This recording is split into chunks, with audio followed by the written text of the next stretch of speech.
Welcome to QTV media. నేను నందిని.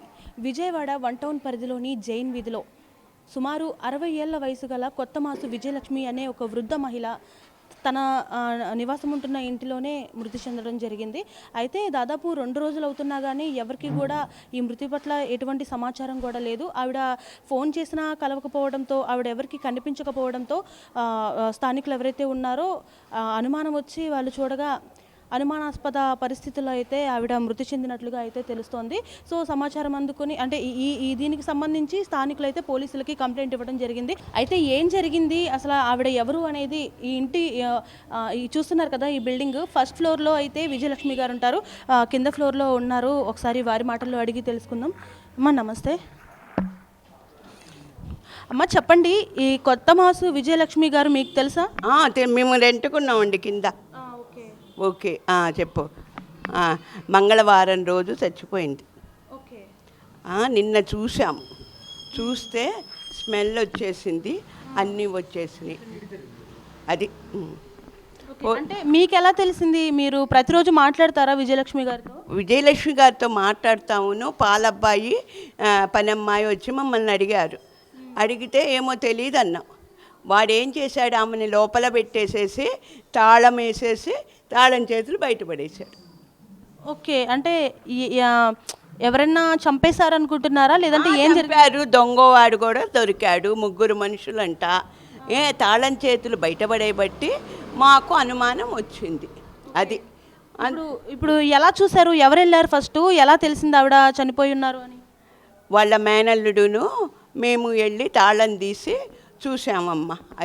అది చూస్తే బెడ్రూమ్, అది దేవుడింట్లో పడేసి శవము ఉన్నది, నల్ల కప్పేసి అదంతా బ్లడ్ అగేదంతా. అది అందుకని మేము చూసిన తర్వాత వాళ్ళ కూతురు అమెరికాలో ఉంటుంది, వాళ్ళకి ఇన్ఫర్మేషన్ ఇచ్చామమ్మ.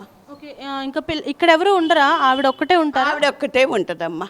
అది భర్త కానీ పిల్లలు కానీ లేరమ్మా, ఇంకెవ్వరు లేరు. అది ఇప్పుడు వాళ్ళ అమ్మాయి అమెరికాలో ఉంది అంటున్నారు కదా, మరి ఈ పోలీస్ కేసు ఎవరు పెట్టారు? అంటే ఎవరు కాల్ చేశారు పోలీసులకి? చెప్పేదేంటి, వాళ్ళ మేనల్లుడు ఇక్కడ ఉంటాడు, అంటే ఇంట్లో ఉండడు, ఈ విజయవాడలో ఉంటాడు. అతనికి మేము ఎంక్వైరీ పంపించాం, ఇలా జరిగింది, మరి ఇలా ఉంది, ఏంటో చూసుకోండి అని చెప్తే వాళ్ళు వచ్చారు. వాళ్ళతో పాటు మమ్మల్ని కూడా రమ్మన్నారు పైకి. మేము కూడా వెళ్ళి తాళం తీసి చూసాము. చూస్తే అప్పుడు శవము, ఆ మేనల్లుడు అమెరికాలో వాళ్ళ కూతురుందనే, వాళ్ళ అల్లుడు ఇక్కడ అతని ఫ్రెండ్స్ ఉన్నారంట, అతను ఫోన్ చేశాడు అతనికి, ఆ ఫ్రెండ్స్కి. వాళ్ళు పోలీస్ కేసు పెట్టి అప్పుడు అదంతా ఎక్రవేషన్ చేసి ఇచ్చేశారు. రాత్రి శవ పరీక్షకి తీసుకెళ్ళిపోయారు. అది అమ్మ, తరచూ విజయలక్ష్మి గారింటికి అంటే ఎవరన్నా వస్తూ ఉంటారా? ఒక్కళ్ళే ఉంటున్నారు? ఎవరు రారమ్మా, ఎవ్వరు రారు. పనమ్మాయి పాలబ్బాయి. ఆ రోజు మంగళవారం రోజు సోమశేఖర్ అంట, ఆడేం చెప్పాడు, ఆమె మాకు వడ్డీకి ఇచ్చింది డబ్బులు, ఆ వడ్డీ ఇయటానికి వచ్చాను, ఫోన్ ఎత్తితే ఫోన్ పలకలేదు అని చెప్పాడు. ఎందుకు వెళ్తున్నావు పైకని నేను అడిగితే ఆ మాట చెప్పాడు. చెప్పితే నేనన్నాను వాళ్ళకి ఫోన్ చేసి ఇలా జరిగిందంటే, నిన్న పోలీసులకు కూడా అతనేనండి అంటే, అప్పుడు వాళ్ళు ఫోన్ కూడా తీసుకెళ్ళిపోయాడు విజయలక్ష్మి. అది అందుకని దొంగ ఎమ్మడే ఇదయ్యాడు. అది అంటే సోమశంకర్ అని చెప్పేసి ఒక పేరు చెప్తున్నారు. సోమశేఖర్ అని ఒక పేరు చెప్తున్నారు. చెప్పిన పేరు ఇది. ఆ ఫోన్ కూడా తీసుకువెళ్ళారు వాళ్ళు, వచ్చిన వాళ్ళు ఎవరో. వాళ్ళు పొద్దున్న వచ్చి పేరు ట్రేస్ అయింది అని చెప్తే మీకు చెప్తాం, లేదు మాకు మేమంతా మేము చెప్పడం కాదు, పోలీసులు చెప్తే నేను చెప్పేది.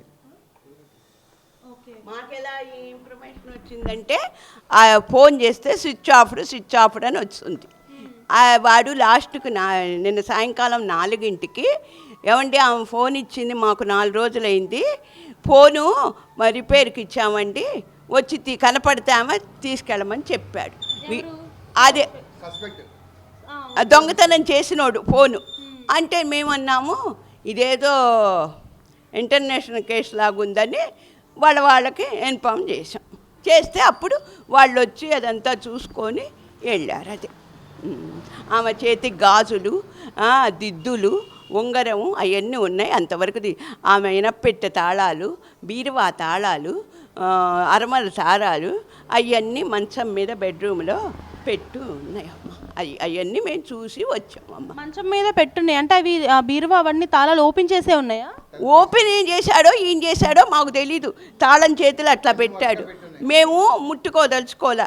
అవి ముట్టుకుంటే పోలీసులు మనకి ఇది చేస్తారని మేము ముట్టుకోదలుచుకోవాలి. సరే ఇప్పుడు పోలీసులు వచ్చిన తర్వాత అయినా ఆ లాకర్ అవన్నీ కూడా ఓపెన్ చేసి ఉంటారు కదా, చేయలేదా? ఇంకా మేము పైకి వెళ్ళలేదు. పోలీసులు వచ్చారు. స్మెల్ ఎక్కువైపోయిందమ్మా. 3 రోజులు అయిందంటే స్మెల్ అయిపోయింది, కంపోజ్ అయిపోయింది, బాడీ కంపోజ్ అయిపోయింది. వాళ్ళు గోని పట్టాలి, అదే ప్లాస్టిక్ తార్పాలిన్ ఉంటుంది, అందులో కట్టి తీసుకెళ్ళారు. దించి ఎప్పుడే స్మెల్ బాగా వచ్చింది. వాళ్ళు ఏమన్నారంటే పొద్దున్న 9ంటికి పోస్ట్ మార్టం చేస్తాం, వెంటనే కంపోజ్ చేసి వాళ్ళు ఉంచారు, ఫ్రిడ్జ్లో కూడా పెట్టమని చెప్పేశారు. ఇప్పుడు సోమశేఖర్ సార్, ఇప్పుడు ఆయన మీద డౌటా? పోలీసులు చెప్పింది కూడా ఆ పేరా? పోలీసులు చెప్పిన పేరు చూపించింది. అసలు ఎవరా సోమశేఖర్? తెలియదండి అది. ఆ పోలీసులు వచ్చి పొద్దున అమ్మ వాళ్ళ చుట్టాలేనంట, ఇదిగో ఫోటో నువ్వు చూసి చెప్పగలవా అని అన్నాడు. నేను అన్నాను ఆ ఫోటో చూసి ఇతను కాదండి అంటే, అతను వాళ్ళకి 3 బ్యాచ్ ఉందంట, అదేంటి రౌడీ బ్యాచ్. అది మాకు కూడా చెప్పెళ్ళారు పోలీసులు, మీరు కూడా జాగ్రత్తగా ఉండండి అమ్మా అని చెప్పాడు.